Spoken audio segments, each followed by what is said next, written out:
This meeting is now being recorded. Good morning, everybody, and welcome to the COBIC Club webinar.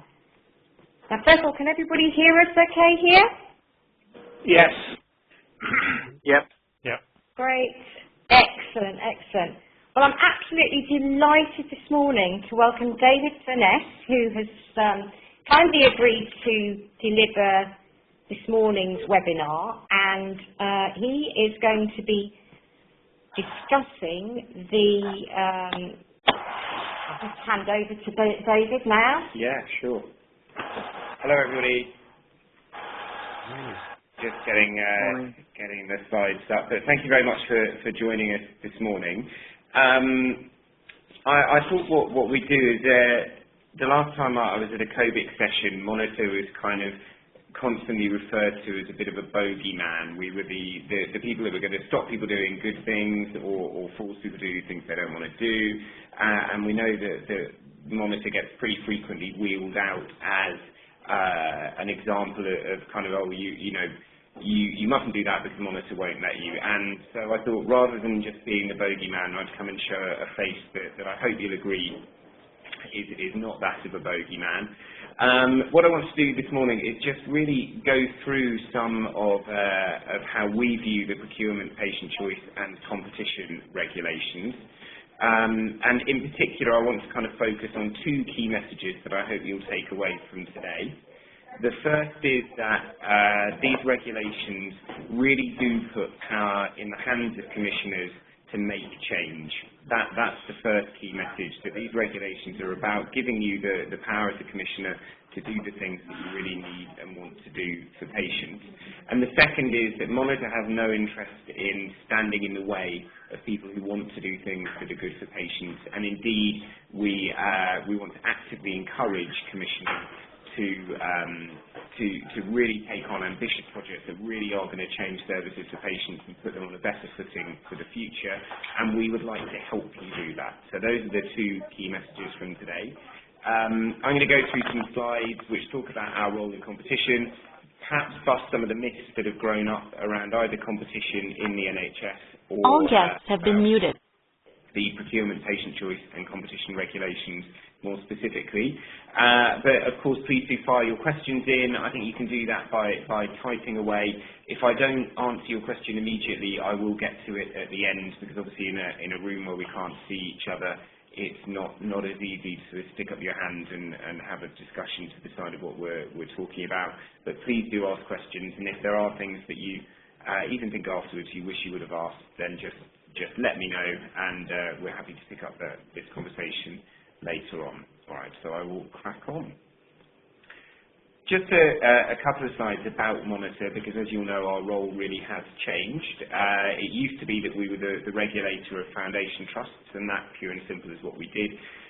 With the passage of the 2012 Health and Social Care Act, Monitor has a whole new set of responsibilities, and I kind of want to put this in the context, or what I'm going to say about competition, I want to put in the context of Monitor's more general role, because our job is to protect and promote the interest of patients by ensuring that the whole sector works for their benefit. It's really about making the system work, and obviously competition is one central part of that. And so that's what we're here to do. We do that in 4 different ways. We make sure that public providers are well led. We still have responsibility for the governance and finance of foundation trusts. We have a role in continuity of service. We make sure that the payment system promotes quality and efficiency. So we set the national tariff along with NHS England. And last but not least, we make sure procurement, choice and competition operate in the best interest of patients.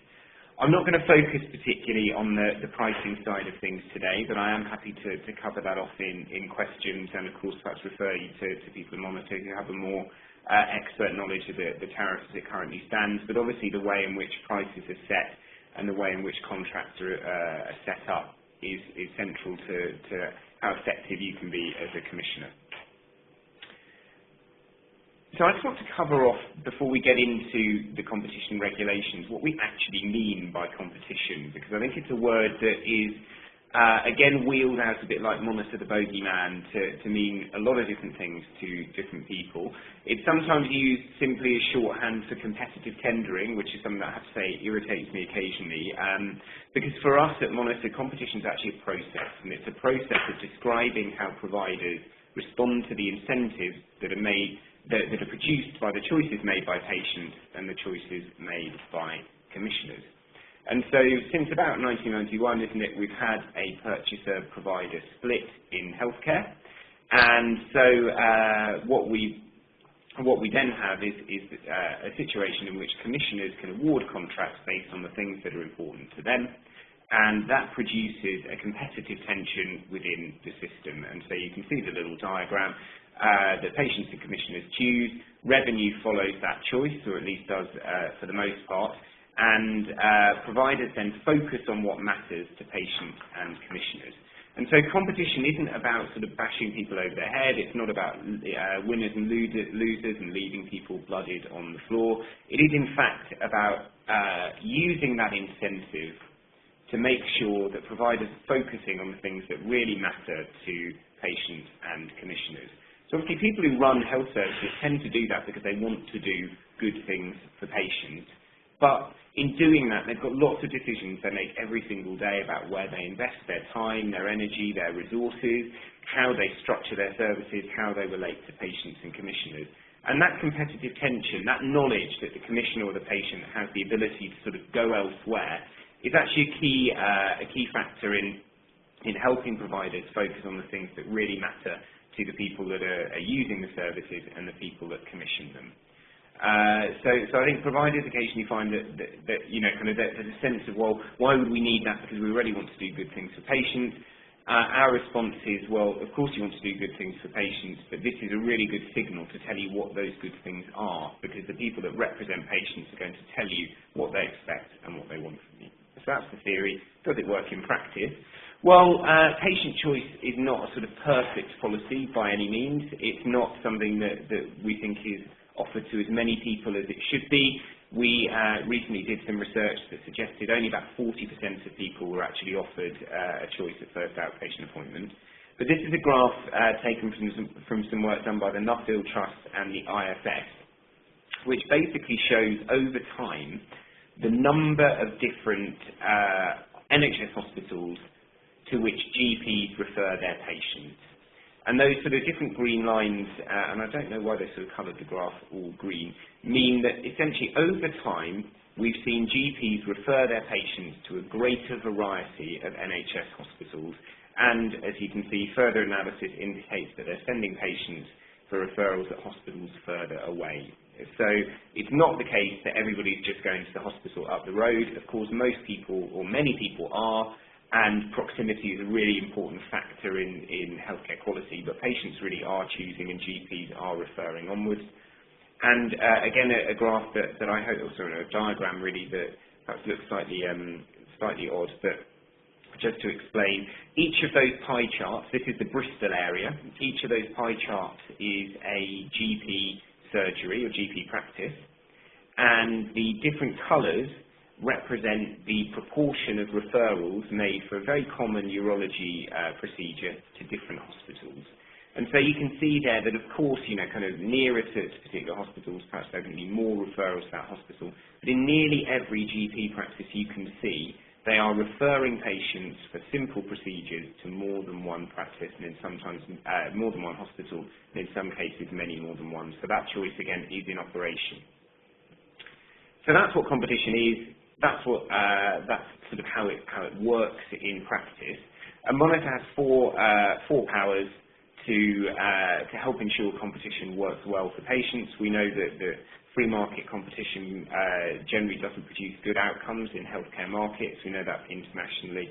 And we have four powers to regulate the way competition operates. I'm going to focus really on that bottom left one, the procurement, patient choice and competition regulations, which apply to the commissioners of NHS-funded services, and so that's NHS England and CCGs. First myth I want to sort of bust as we go through, and there are going to be a few of these slides, is that competition is somehow an end in itself. It's not.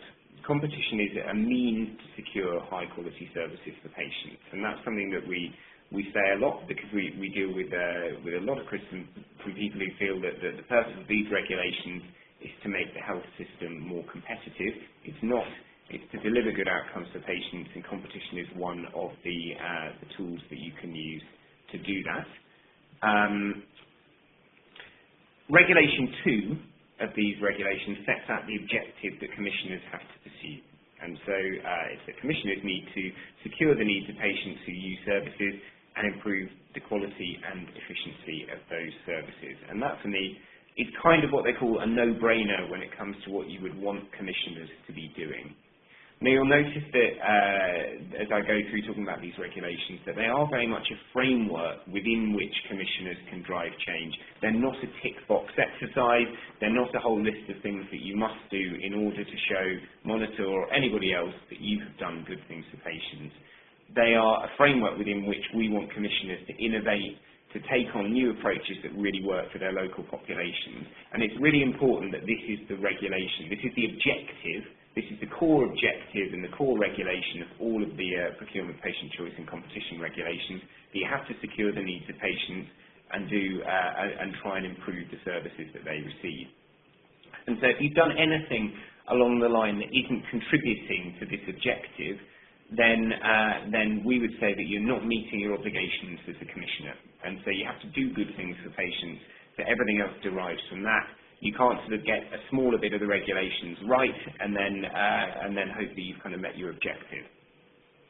As I say, there are principled set of rules, and Regulation 3 sets out the general requirements that commissioners have to comply with, which is to act transparently and proportionately, to treat providers equally, to procure services from providers that meet your commissioning objective and provide best value for money, to maintain a record of how your contract award complies with your duty to act effectively, efficiently and economically, and to consider ways of improving services. And I'm going to focus particularly as we go through on that bottom left box about considering ways of improving services.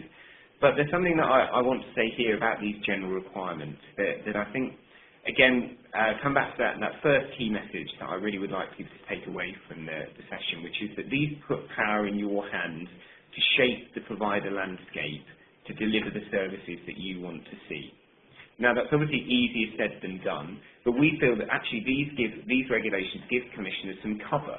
They actually give cover to say, I don't want to do things in the way that they've been done, and actually that's required of me. That's required of me as part of these requirements. I need to go and procure services from the provider that meets my objective, and my objective is matched to the needs of the patient in the area that I'm serving.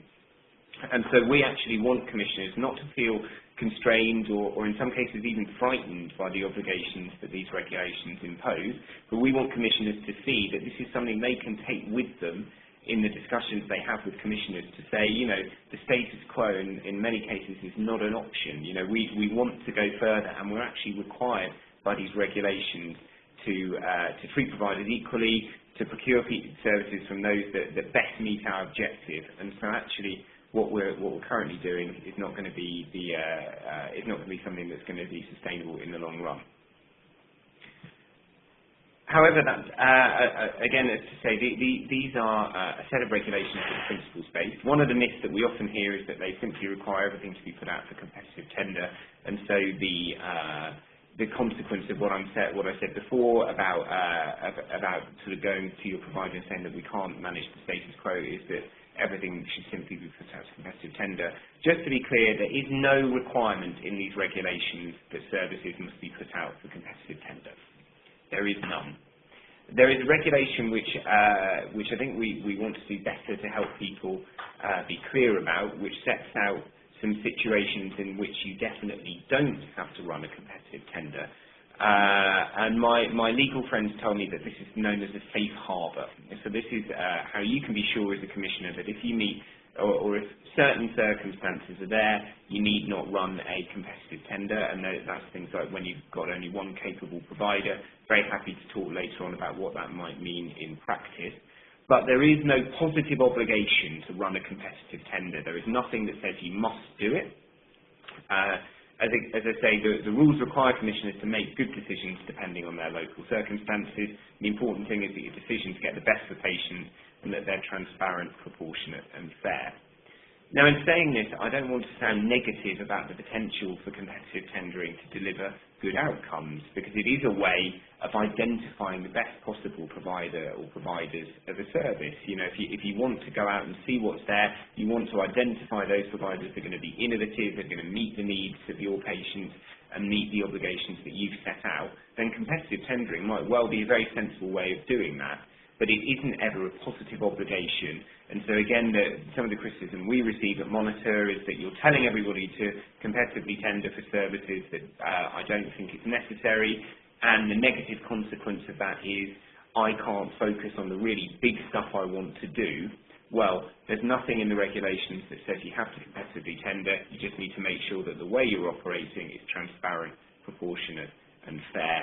We've advised commissioners that in some cases that can be saying, all right, well, we're going to do this year in anticipation of doing something bigger next year, and that so long as that's sort of transparently set out, we don't believe that something like that would intrinsically be in breach of the regulations. Of course, every local area is different, and we would encourage you, if you're in any doubt, come and talk to us and we'll help you work through it. So under Regulation 3, you've got an obligation to try and improve services, and there are 3 questions that you need to ask when you're thinking about that. What can you do to ensure services are provided in an integrated way? Do or should patients have a choice of provider for any of these services? And can you achieve a better outcome by enabling providers to compete? Now, there are 4 things I want to say about these. The 2 on choice and 2 on competition.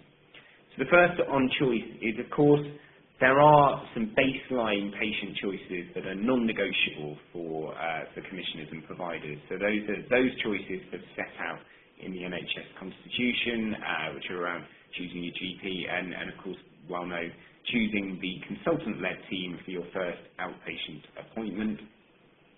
Those rights are not in the gift of commissioners. They're not in the gift of Monitor. They are there as a kind of framework within which we all have to operate, and so whatever you're doing as a commissioner or as a provider organisation, you need to make sure that those rights to choice are respected.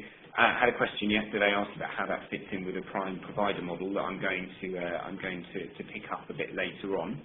But that's the sort of baseline for choice. That's the number 1 point. Number 2, I would encourage commissioners not simply to see choice as being a mechanism for improving services, but actually as something that patients value in and of itself. And so we would suggest that a situation in which patients have more choice is likely to be one in which you've improved things for patients as it is. We know that patients highly value choice. We know that patients who have fewer choices in the rest of their lives because they may be from a more socioeconomically deprived background, they value choice in healthcare more. So I really want to bust the myth, I should have had this as a myth-busting slide, that choice in healthcare is a kind of middle-class preoccupation only available to people in Zone 1 in London. That's not the case, and we really would encourage commissioners to really think about extending choice where they can. So that's point number 2. Point number 3 on competition. There are 2 ways I think you can think about this. Can you achieve a better outcome by enabling providers to compete? So my 3rd point is that you might want to do that by enabling providers to compete within a market. And so you've got an incumbent provider, it might be a monopoly provider, and actually you think you can get better outcomes for patients by using those incentives we talked about earlier to encourage providers really to think about what patients want and what commissioners want. So you might be able to get a better outcome by enabling providers to compete within a market. So where you previously had 1 or even 2 providers, you might want to have 2, 3, 4, however many you think is going to be best for patients. And if you can set up a system whereby some real patient choice is in operation, then that I think can well be something that can improve the overall quality of service. Monitor is currently doing a big piece of work looking at the AQP model in adult hearing services, and that's an area in which we've seen about half the country consciously use that sort of competition within a marketplace, and we've seen improvement in access. We've seen some really new innovative service models coming and making themselves available to patients.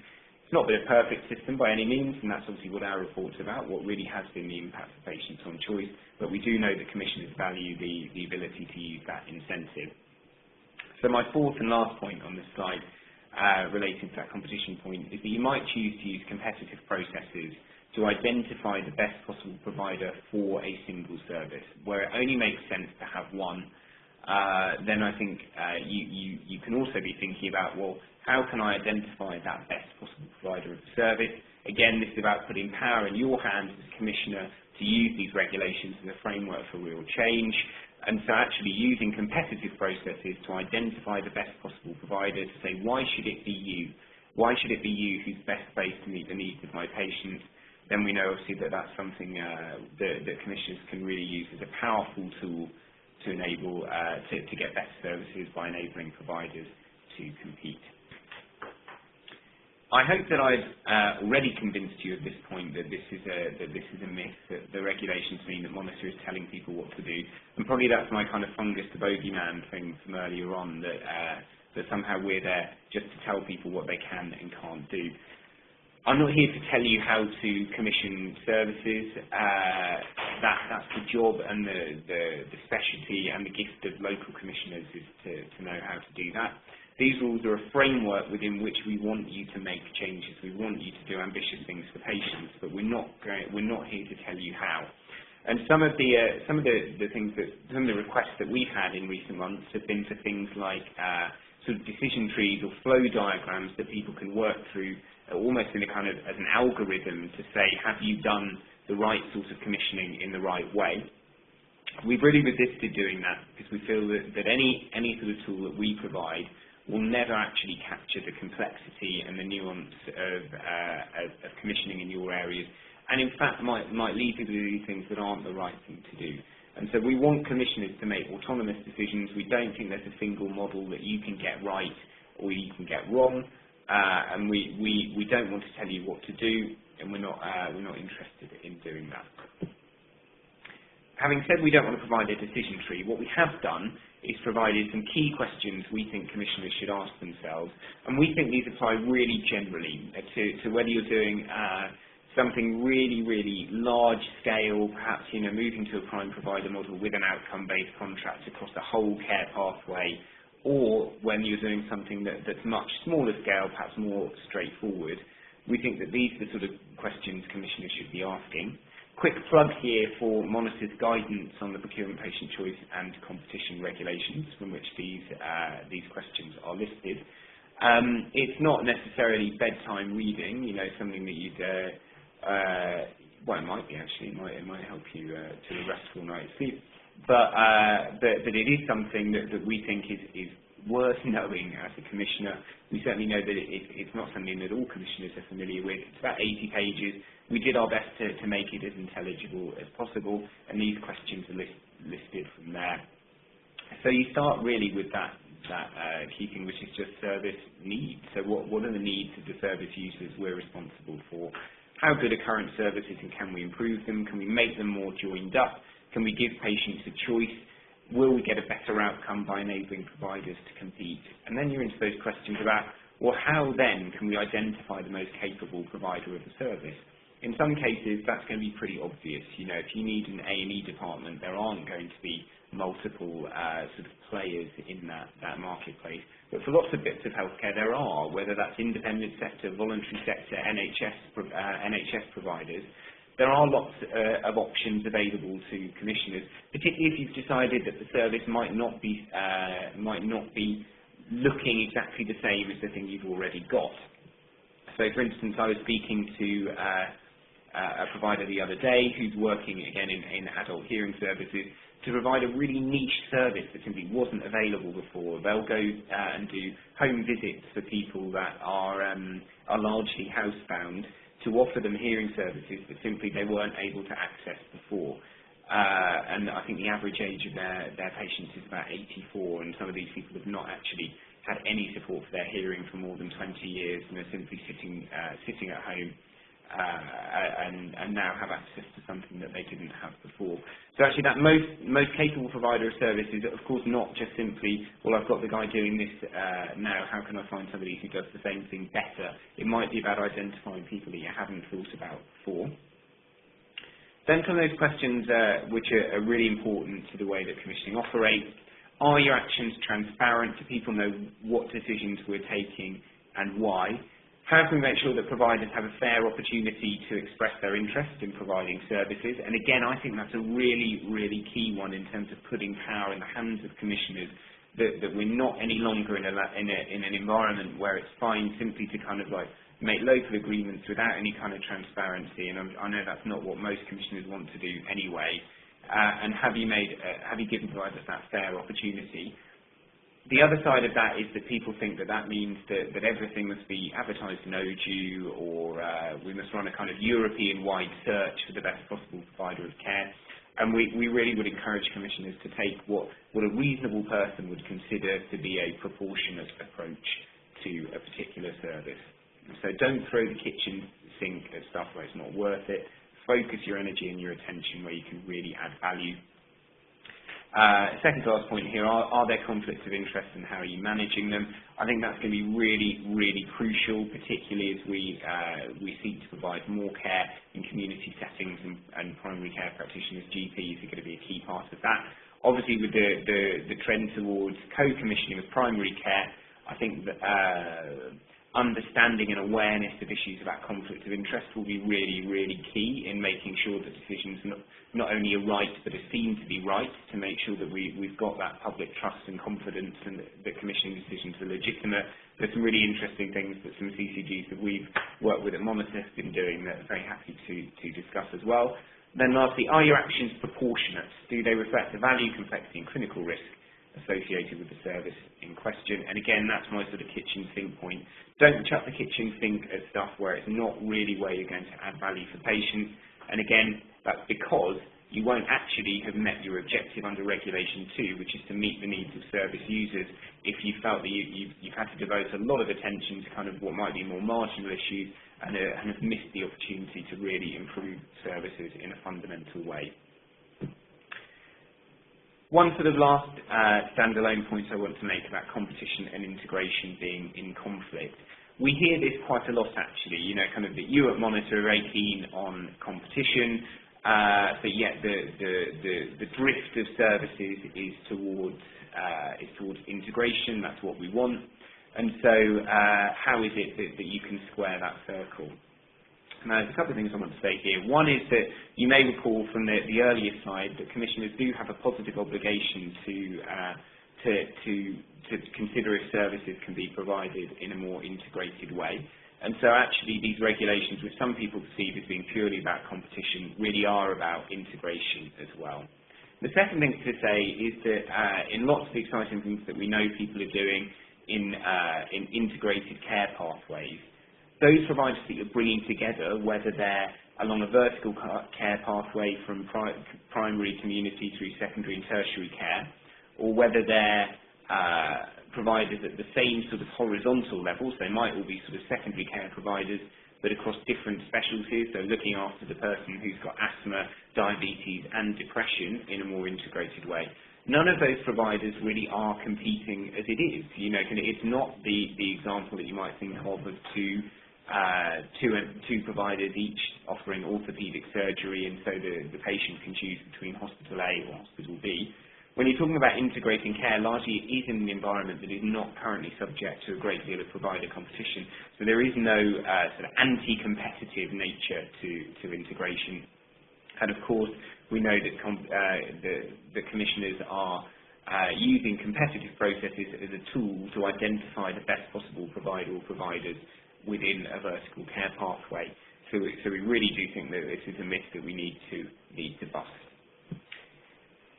So I hope I've convinced you the sort of first part of my argument that these rules really are a framework for change and something within which you as a commissioner have the flexibility to do the things that you really want to do. Obviously there is a framework and Monitor will take regulatory action where we feel that that framework has not been adhered to.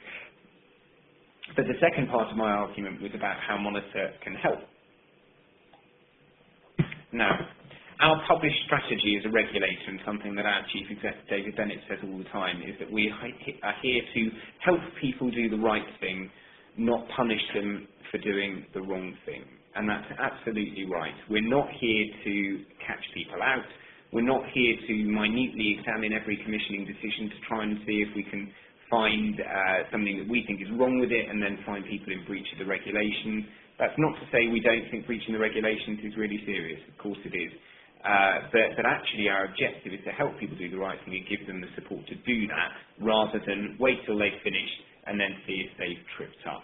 Now, what does that mean in practice?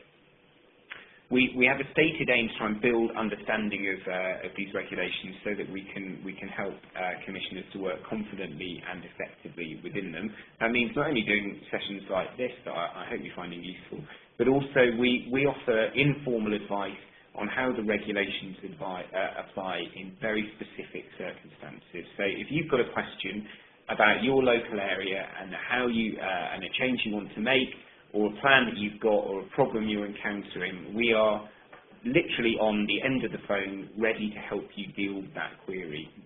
In my bit of monitor, which is the Cooperation and Competition Directorate, we have multidisciplinary teams, including clinicians, lawyers, economists, and we will put together a bespoke team to help you through whatever issue you are encountering. So if you are making plans and you've got some questions, there are lots of people who can help you, but why not come and hear it from the bogeyman's mouth and pick up the phone and ask us for help.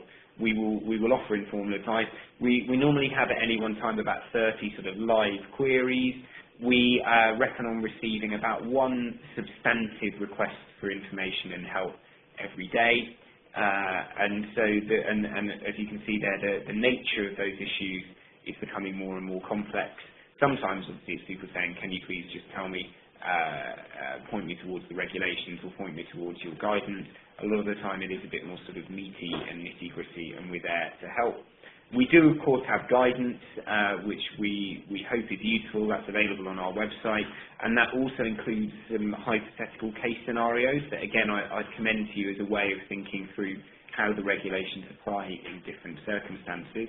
We have more of those in preparation, which we'll be putting out over the coming months, and we're also planning. We're planning as well. And as I say, we offer informal advice all the time. One of the things we're not very good at Monitor is making the content of that advice available to a wider audience. We tend to be better at the kind of big reports or sort of statutory guidance kind of thing. So we've challenged ourselves to get better at doing that. We're going to respond. We're going to be putting out kind of examples of issues that we've encountered, advice that we've given, things that we're aware of that people are doing that we think are really good, and we hope that will be a contribution to disseminating some good stuff within the system. And we have a regular programme as well of sector engagement. We ran a kind of set of regional workshops for commissioners earlier in sort of April, May of this year. We are doing the same again from later in this month. We're going to be running, I think the intention is to do about one every week or so in different parts of the country. The first one's in Liverpool. All the details will be on our website, or you can get in touch directly with me and I can help you with that. And really we're encouraging commissioners to send along their people to those events. It's an opportunity to talk with people from Monitor about things that are happening in your area, and we know from the feedback that we asked for from the last set of workshops that they were well received and useful, so we would encourage you to come to those as well. That's the sort of informal bit. Of course, we do take formal action as well. In the last sort of 12 months, we've run 3 formal investigations. They were all about commissioning, actually. The first 2 there were about specialised commissioning in NHS England. The third is looking at a particular CCG. And that's because, of course, when we receive complaints, we do have to look at the content of those, and we are, as a regulator, responsible for making sure that the people in the system are doing positive things for patients within the framework of the regulations. However, of course, what you will have noticed from that is the balance of our work. And so I think, again, with it not quite being the bogeyman that was sometimes made out to be, it's not the case that we will receive a complaint about something that you as a commissioner are doing, instantly open an investigation, and kind of before you know it, you're back to square one. You can't do anything you want to do. Obviously, before we open an investigation, we look very carefully at the merits of both the complaint and whether we think that our investigating it would add value to the health system, that will produce good outcomes. And we certainly would never, ever open an investigation into a commissioner's behaviour or anybody else's behaviour without substantially wanting to understand whether there really has been some local engagement there. So I hope as well that will give you some confidence that in doing ambitious things, you're not going to generate, well, you might generate kind of discomfort from people who then choose to contact Monitor about it to express their displeasure at the change you're proposing, but that is never going to become a formal investigation without some substantial preliminary steps that would allow you to explain what you're doing and why. And as I say, our prejudice is, if we have one, towards people who want to do ambitious things. So we're not there to try and trip you up. We're there to help you do the right thing. And I think that's about it from me, really. I know we've got a sort of finishing slide here, which gives you some of the contact details. I haven't noticed the question box sort of going mad, but very, very happy to answer any questions you've got now, either all guests have been unmuted or writing them. I did receive one yesterday. I'm happy to deal with now if that's helpful, unless anybody would like to chip in with any comments, criticisms, questions on anything I've said so far. Well, thank you very much indeed for that, David. That was really, really enlightening, and there certainly seems to be a lot of resources available through Monitor for CCGs. I wonder if you'd like to pick up on the question that came through to us. Sure. Yeah. Well, let me tell you what the question was, and I believe it's from a colleague. All guests have been muted. And I'm not sure if you're online. Which was to provide advice on how choice is preserved in a prime provider contract for a whole pathway, and how, when a bidder is bidding to manage the whole pathway on an outcomes-based national tariff, on an outcomes basis, can the national tariff be ignored? So there are two parts to that question. Two parts really when you're that way to the camera. How choice can be preserved and what that means for the national tariff. So I'll take that in two parts. As I said earlier on, there are some baseline choices that have to be preserved, and they're not optional. They're not something that any of us should seek to sort of tinker with, and they derive from the NHS Constitution, and so we know that they're the baseline. So anytime you're putting in place a prime provider contract or something similar, you need to make sure that those choices are preserved. That's not optional. In a pathway that might encounter those things about either choosing GP practice or making sure that the patient choices at first outpatient referral are preserved. However, of course, the extent to which patient choice is embedded in a vertical care pathway beyond that is actually at the discretion of a commissioner. And so you need to make sure that you are considering patient choice, that they're not sort of jettisoned, but there is nothing to say that patients having choices is always better. And so if you've decided it's better that you want to have a single provider of community care for part of the vertical care pathway because that will help you provide a more integrated outcome, and you feel that the loss of choice is outweighed by the benefit that will accrue to patients by having a more integrated care pathway, great, fine, go ahead. Nothing in the regulations that will stop you doing that. We would encourage you, of course, always to, it's like the old thing that they used to say to me at school exams, make sure you show you're working, kind of help people to understand why that's the best thing, and know that you've got an answer kind of up your sleeve if anybody were ever to come to Monitor and say, I feel that they're restricting choice in that particular CCG. If we ever came to ask you about it, those are the questions we'd ask, kind of why did you choose to move away from having a choice of those providers and only have one? But if that is because it was better for patients, then of course you have fulfilled your obligations under the regulation. There is just one other thing I'd say about that, which is that we know that there are some potential conflict of interest issues that you need to work through very carefully, particularly if you've perhaps got an acute elective provider at the top of that vertical care pathway managing that, as the prime provider managing that pathway. There are obviously some potentially difficult to manage incentives there in terms of where referrals are going to go and where treatment's going to end up. Obviously, we hope that using COBIC or other kind of mechanisms, you've dealt with the financial incentives so that people have no incentive to kind of drive activity to their particular provider. But you do need to make sure that those conflicts of interest issues are well articulated, properly aired and dealt with as part of preserving patient choice. So that was the kind of choice part of the question. The second is about managing the pathway and whether we can ignore the national tariff. Now, I have to say at this point, I'm not from the pricing team in Monitor, and so I'm only going to be able to give a sort of high-level response to that, but obviously happy to give some more detail as and when we can. There are mechanisms in place to apply local modifications to the national tariff, and that's a discussion you can have with Monitor to explain why you think that's something that would be beneficial.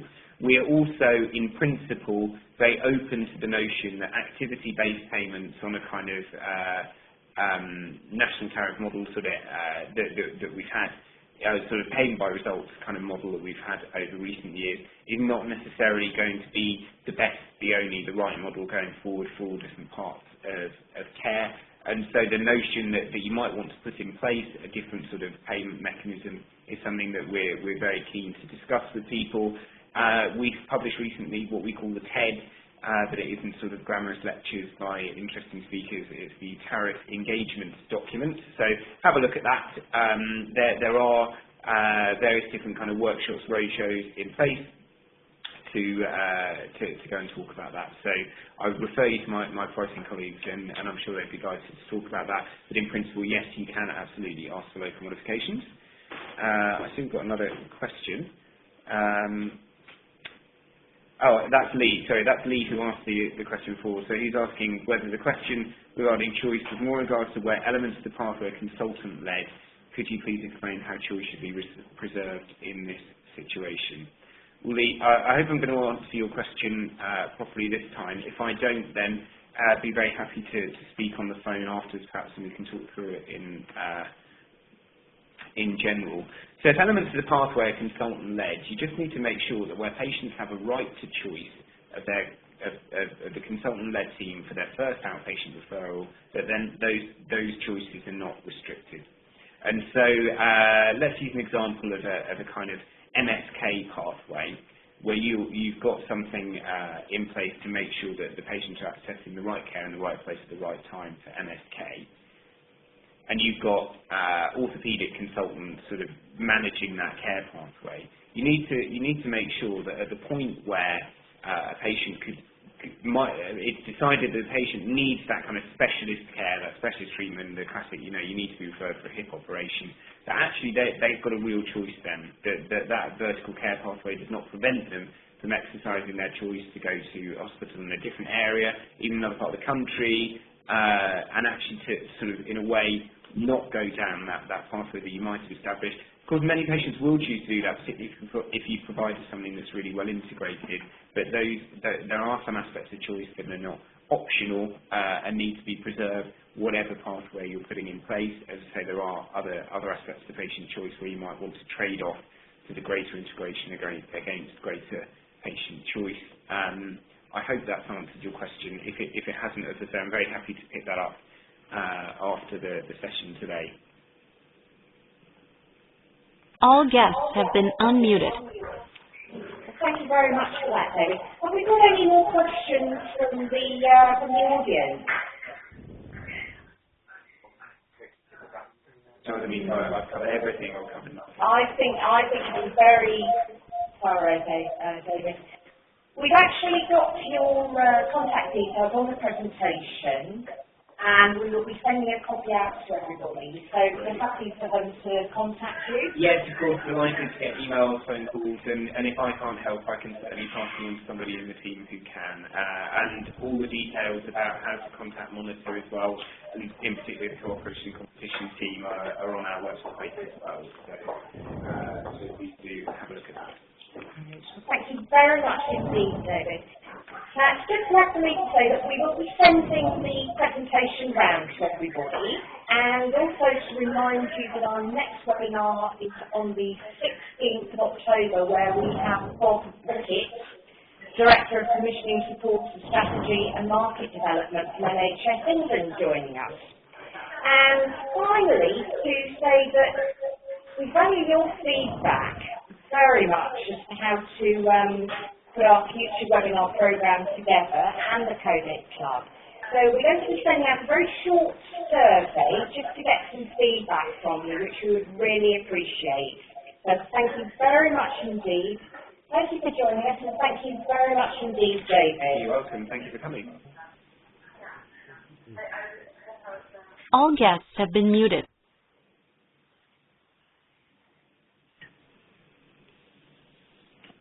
Recording.